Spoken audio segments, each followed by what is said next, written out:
Vous savez, je suis née dans une famille riche, mais j'ai grandi pauvre.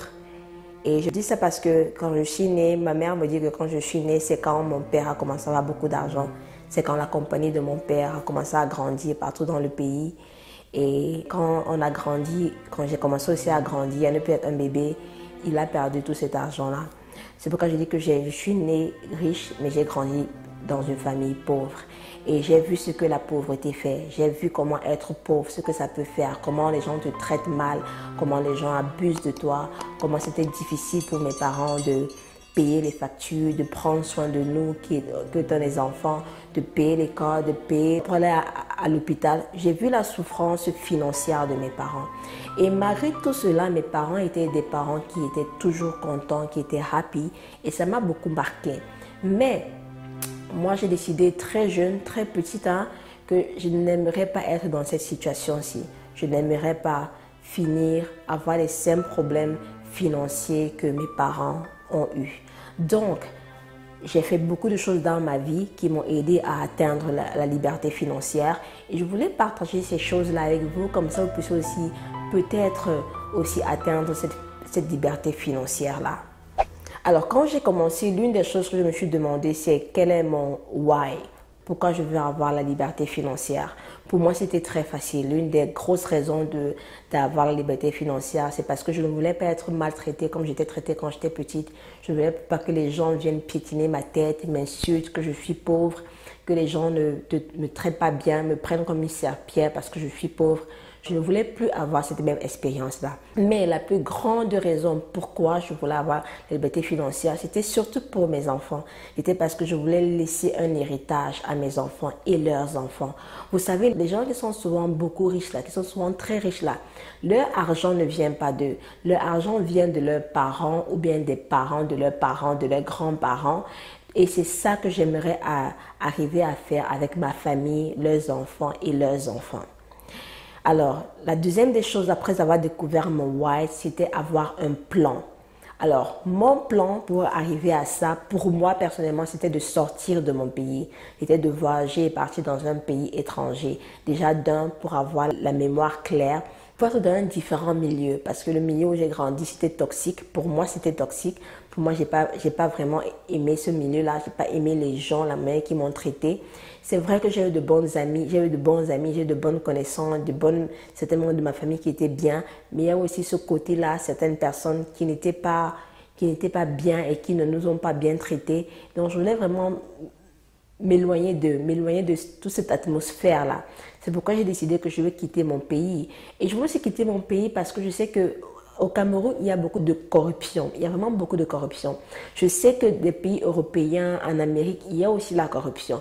Mais ce n'est pas comme en Afrique. Ça, c'est la raison pour laquelle je voulais sortir aussi.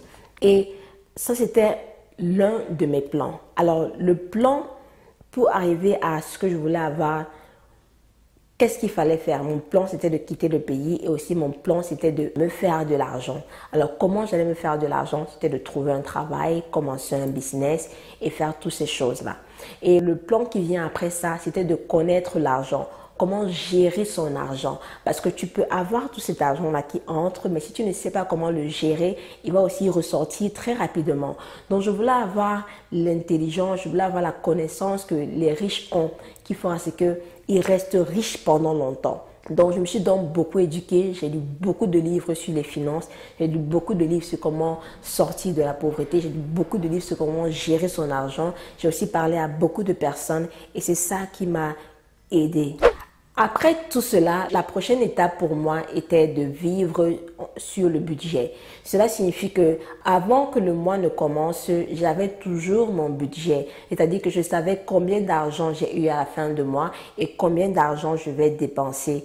Donc, parce que je fais un budget, ça m'aide à savoir comment je dois dépenser mon argent. Déjà, je dépense toujours moins de ce que je fais. Cela signifie que si je fais par exemple 3 000 $, je dois dépenser seulement 1 000 $. Donc pour moi, l'un des principes est toujours de dépenser moins que ce qu'on a en fait. Ça, c'est la règle d'or. Je pense que ça, c'est l'une des règles d'or même en fait. toujours dépenser moins que ce qu'on ne met. Et c'est ce qui m'a l'idée, c'est ce qui m'a ramené à être une minimaliste. Être minimaliste, c'est quelqu'un qui ne dépense pas beaucoup d'argent. C'est quelqu'un qui achète uniquement ce qu'elle a besoin.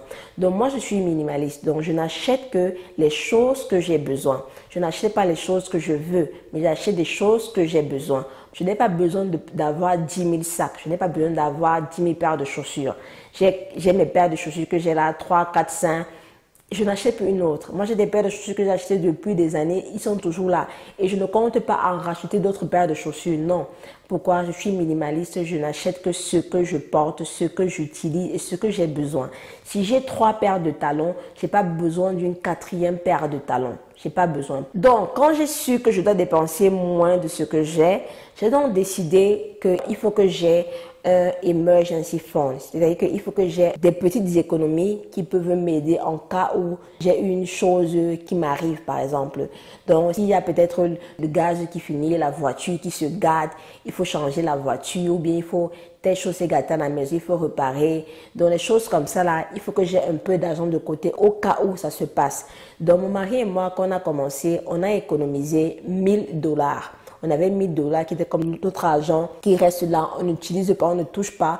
On touche seulement ça en cas d'emergency, en cas d'urgence. C'est là qu'on touche cet argent-là. Alors, quand on a économisé les $1000, quand on a fini d'économiser les $1000, on a décidé de payer toutes nos dettes.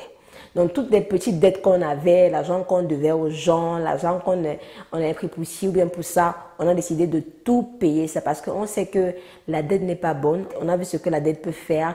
Donc, personnellement, mon mari et moi, on n'aime pas la dette. On n'aime pas vivre avec les dettes. Je n'aime pas devoir aux gens.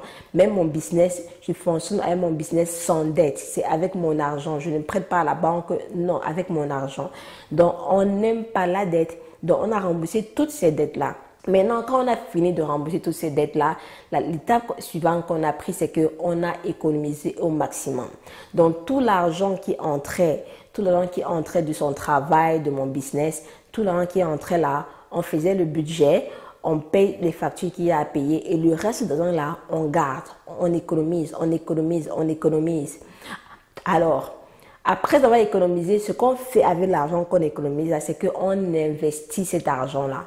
Ce qu'on fait le plus, c'est qu'on investit cet argent dans les stocks, le marché des stocks. Je ne sais pas si vous connaissez. Donc, on investit dans le marché des stocks et il y a différents types de stocks. Il y a les mutual funds, index funds, Roth IRA. Donc, nous, on aime beaucoup investir dans les stocks parce qu'en investissant dans les stocks, ça fait que notre argent grandit sans qu'on ne travaille. Donc, ça fait travailler notre argent pour nous en fait. Et aussi, on investit pour nos enfants. On a des comptes bien spécifiques pour nos 2 enfants où on investit l'argent là pour leur éducation plus tard. Donc, quand ils vont grandir, ils ne vont pas se casser qu'on fait comme pour payer l'école. Non, il y a l'argent là dans un compte bien bloqué que nous sommes en train de faire maintenant, que plus tard, quand ils auront 18 ans, ils pourront utiliser cet argent là pour payer leurs études et partir faire des études où ils veulent. Vous voyez? Donc, c'est comme ça qu'on investit en fait notre argent. Une autre sorte d'investissement qu'on fait aussi, c'est entrer dans le real estate. Donc, acheter des maisons. On a déjà acheté une maison qu'on a payée totalement. Et on essaie d'acheter une 2e maison, une 3e maison. On essaie de faire ça doucement. On essaie vraiment d'entrer dans l'investissement des maisons. On essaie d'entrer dedans doucement parce que, comme je vous ai dit, on n'aime pas trop les dettes. Donc, parce qu'on fait ces investissements-là, nous, on ne se contente pas seulement de l'argent qu'on gagne du travail ou bien de mon business, mais tout ce qu'on trouve à faire, on le fait. Par exemple, j'ai une chaîne YouTube, mon mari aussi a une chaîne YouTube et les chaînes YouTube que nous avons nous apportent de l'argent. En plus des chaînes YouTube, moi, je fais des cours où j'apprends aux gens comment prendre soin de leur peau.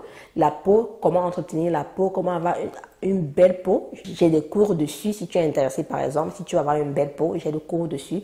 Si tu as de l'acné, comme moi j'avais l'acné avant, comment te débarrasser de ton acné, j'ai un cours dessus, par exemple. J'ai écrit des livres sur des cheveux que je vends aussi. Donc, tout ce que je trouve à faire, je fais. La même chose pour mon mari, tout ce qu'il trouve à faire de son côté, il fait. Et ces choses-là nous rapportent encore plus d'argent. Donc, on ne se contente pas seulement de notre travail principal, mais on essaie aussi de trouver d'autres choses qui peuvent nous rapporter plus d'argent. L'une des choses aussi qu'on fait, c'est que on prend soin de notre santé. Parce que je sais que quand je suis malade, par exemple, quand je suis malade, je ne peux rien faire.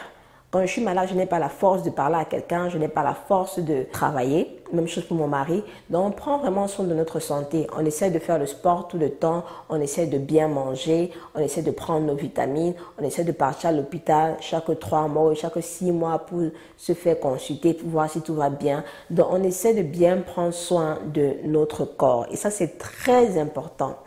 Alors, l'une des choses aussi qu'on fait, c'est que, franchement, on recommande tout ce qu'on fait et tout ce qu'on a au Seigneur. Parce que je vais vous dire quelque chose. Tu peux travailler du matin au soir, tu peux avoir des business du matin au soir, tu peux bien manger, tu peux bien faire sport. Mais si le Seigneur ne te donne pas la grâce de faire toutes ces choses-là, tu ne les ferais pas. Si le Seigneur ne te donne pas la grâce d'être en vie, tu ne les ferais pas. Si le Seigneur ne bénit pas tes business, tout ton travail ou tes projets, tu n'auras pas tout cet argent-là. Donc vraiment, pour nous, c'est tout recommander au Seigneur, tout mettre à ses pieds. On fait ce qu'on peut faire et le reste, on remet ça entre ses mains et on le laisse faire ce qu'il veut faire. On le laisse le bénir.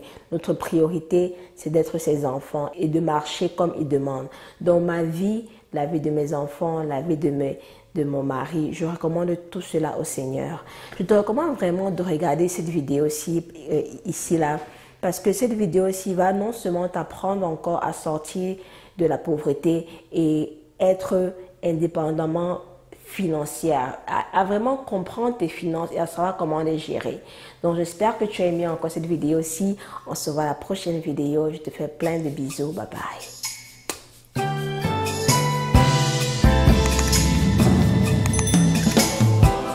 Just when the